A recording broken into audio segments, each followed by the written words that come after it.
A arquitetura rica e as enormes mansões da Quinta Avenida em Havana lembram os tempos em que Cuba era a terceira economia do continente americano. Mas a prosperidade se pautava por negócios da máfia, que explorava cassinos, drogas e a prostituição. Fulgêncio Batista era o ditador naquela época. Ele foi deposto no dia 1º de janeiro de 59 por Fidel Castro, que prometeu restaurar a decência e acabar com os vícios. Para isso foi instaurada uma ditadura comunista que perdura até hoje. Neste trecho de uma entrevista à Band em 87, Fidel Castro falou sobre o processo da revolução. Creo que devemos rectificar errores de siglos. Significa buscar soluciones nuevas a problemas viejos. Que la revolución misma es una gran rectificación histórica. Es decir, que este proceso es amplio. Só agora começa a haver um sopro de liberdade econômica. No ano passado, o governo autorizou aquilo que já acontecia na prática dos mercados paralelos: a venda de imóveis e carros entre particulares. Em setembro do ano passado, o governo de Cuba mudou as regras. Atendendo a uma reivindicação quase tão antiga quanto a própria Revolução Socialista, decidiu autorizar a compra e venda de carros entre cubanos. Em um único mês, mais de 5 mil automóveis mudaram de mãos. O regime castrista, que havia estatizado até os carrinhos de pipoca, aos poucos passou a permitir o funcionamento de pequenos negócios. Primeiro foram os aluguéis, autorizados para reduzir a falta de moradias, problema que até hoje não foi resolvido. Esta moça, por exemplo, já até perdeu a esperança de conseguir uma casa para viver com o namorado. Quem se casa, casa quer. Quem se casa é difícil. Sim, muito difícil. A maior parte dos imóveis se transformou em cortiços, onde grupos multifamiliares dividem espaços cada vez mais apertados. São 10h30 da manhã de uma segunda-feira, um dia normal de trabalho aqui em Havana. Essa foi a hora combinada aqui para a nossa visita à casa da senhora que nós conhecemos na rua. Vocês podem observar aqui assim que o prédio está completamente detonado.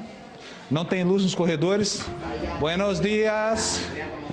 Como está, senhora? Muito bem. Um beijo. Entra para que me tome el video. Dona Noeves vive com os 2 filhos neste espaço. Tudo aqui remonta aos anos 50. Móveis, eletrodomésticos, os poucos confortos domiciliares a que um cubano tem direito. Aquí todos los inmuebles son del Estado. Lo que tú tienes que pagar el servicio, por ejemplo, hay que pagar ya con la terminación de la construcción que no se ha terminado. Nos poucos segmentos da atividade econômica em que é possível abrir negócios privados, surgem nichos de prosperidade. Também foram permitidas associações com empresas estrangeiras. E para enxugar os gastos da máquina pública, o governo pretende agora demitir 1,5 milhão de pessoas. Irina é um dos cubanos que já perderam o emprego. Hoje ela trabalha em um restaurante privado, os chamados paladares, que é uma outra atividade autorizada nos últimos tempos. No tengo sueldo básico, solamente le digo, depende de las ventas del restaurante, se nos paga. Si hay mucha venta, ya el salario subiría un poco más. Um percentual? Sim. Atualmente, cooperativas e estabelecimentos privados empregam 16% dos trabalhadores. Mas as contradições de um dos regimes mais fechados do mundo trouxeram de volta os vícios da era Batista. Na ilha mais famosa da América, 2 economias convivem paralelamente. Os funcionários públicos recebem o salário em pesos cubanos, o equivalente a $20 por mês. Só dá para pagar a comida racionada, o aluguel e as contas de consumo. Todo o restante tem que ser comprado em cookies, a moeda dos turistas que pode ser convertida em dólares americanos. Mas só tem acesso a ela quem trabalha com alguma atividade turística, como os táxis e os bares dos hotéis. Para todos os demais trabalhadores, resta apenas a resignação ou a trampa, que é o equivalente cubano do jeitinho brasileiro. E a prática é mais antiga do que muitos imaginam, como já mostrou o documentário exibido pela Band em janeiro de 88, há quase 25 anos. Alguns destes rapazes aguardam turistas para oferecer a preços tentadores coisas típicas da ilha, como rum e charutos. Se o turista mostrar interesse pelos produtos, o negócio pode ser fechado em algum canto dessas estreitas ruas de Havana. Atualmente, as 2 atividades mais lucrativas nos subterrâneos da economia cubana são a falsificação de charutos e a prostituição. Geralmente são camareiras de hotéis e motoristas de táxi que agenciam os programas. Minha amiga é bonita, blanca, de ojos verdes, muito bonita. Tiene bonitas piernas, bonita figura. Bueno, espera que te llame Dani. Sim, senhora. Logo depois, quem liga é a prostituta para acertar os detalhes do programa. Eu me vou banhar e me vou arreglar. Muito bem. Então, enquanto eu termine, eu te chamo à habitação. 1h30 mais tarde, a garota de programa chega ao hotel vestida como uma dama. Na mesa do bar, a mulher conta uma história triste sobre a avó e aceita alguns cookies de presente. Ela é dispensada sem subir ao quarto ou prestar qualquer tipo de serviço. Os charutos cubanos, que podem custar até $250 a caixa, são outra tentação para os estelionatários da ilha. Este motorista de táxi nos ofereceu uma caixa dos caríssimos Coíba por apenas $80, menos de 1/3 do preço real. É bom, não é uma falsificação. Eu tenho toda a contacto minha há 20 anos na fábrica. A impressão de quem visita o país é de que o governo tolera cada vez mais as práticas econômicas do submundo. Elizardo Sanches, presidente da Comissão de Direitos Humanos de Cuba, confirma. Há nível de corrupção nunca antes visto na história de Cuba. É necessário sobornar a los funcionarios, a veces hasta para obtener una certificación simple del registro civil, cualquier documento. A despeito de todas essas dificuldades, Cuba conseguiu erradicar o analfabetismo e acabar com a desnutrição infantil. O sistema de educação produz cérebros prontos para assumir qualquer encargo pelo país. Pena que boa parte desse talento tem que sobreviver de bicos para complementar o orçamento. Este homem é engenheiro mecânico, mas trabalha como motorista de táxi neste carro, um Fiat polonês do início dos anos 80.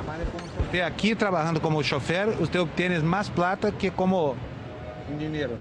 Para Elizardo, a culpa é do governo dos irmãos Castro, que, segundo ele, transformou a ilha numa enorme agência de empregos e vive hoje de explorar trabalhadores que têm contrato com empresas privadas. Ellos son la causa primera de la pobreza y de la desesperanza de la gran mayoría de los cubanos. Em plena sociedade da informação, a ilha de Cuba, com seus 110 mil quilômetros quadrados, continua sendo um lugar jurássico em relação à tecnologia e fechado para ela. Não é por acaso. O país é governado há 53 anos pelos irmãos Castro. Nesse período, o mundo foi globalizado e as democracias ingressaram na era da interatividade.